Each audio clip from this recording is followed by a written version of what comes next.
Sveiki, vaikučiai! Šiandien pasidarysime senį besmegenį. Mums reikės baltos spalvos plastelino, raudonos spalvos plastelino, oranžinės spalvos plastelino, mėlynos spalvos plastelino ir rudos spalvos plastelino. Padarykime 3 kamuoliukus, vieną didesnį, kitą vidutinį, o trečią visai mažiuką galvytei.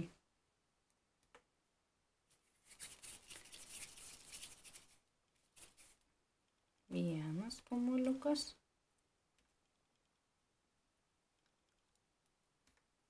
Antras kamuoliukas.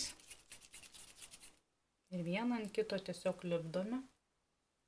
Antras kamuoliukas. Ir trečias kamuoliukas. Vieną ant kito tiesiog sulipdome ir pastatome senio besmegenio kūnelį.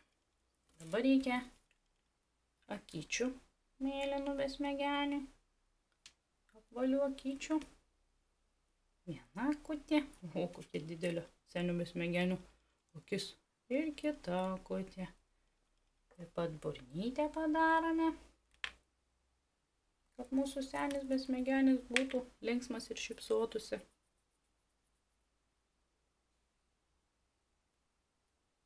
Taip, šlipdome ir iš oranžinės spalvos padarome nosytę. Morkytę įdedame. Štai kokia nosytė. Šiek tiek padarome rankutes iš vidurinio kamuoliuko. Tokias atsikišusios rankutes. Ir įdėsime mes į rankutes šluotelę. Šluotelę padarome pagaliuką vieną ilgą ir kelis pagaliukus iš šonų.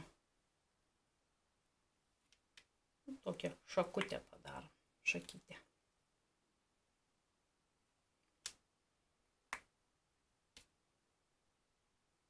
Va, mūsų kokia šakelė. Ir tiesiog užklijuojame, užlipdome ant senio besmegenio rankytės. Atvirkščiai užklijavau, va tai va. Va, pasižiūrėkit, koks mūsų senis besmegenis gražus, su kokia ilga nosytė ir šluotytė rankose. Štai pasigaminame labai paprastą pasigaminti ir žaisti smagiai su savo herojais. Ačiū, kad žiūrite ir iki kitų kartų, vaikai, ate.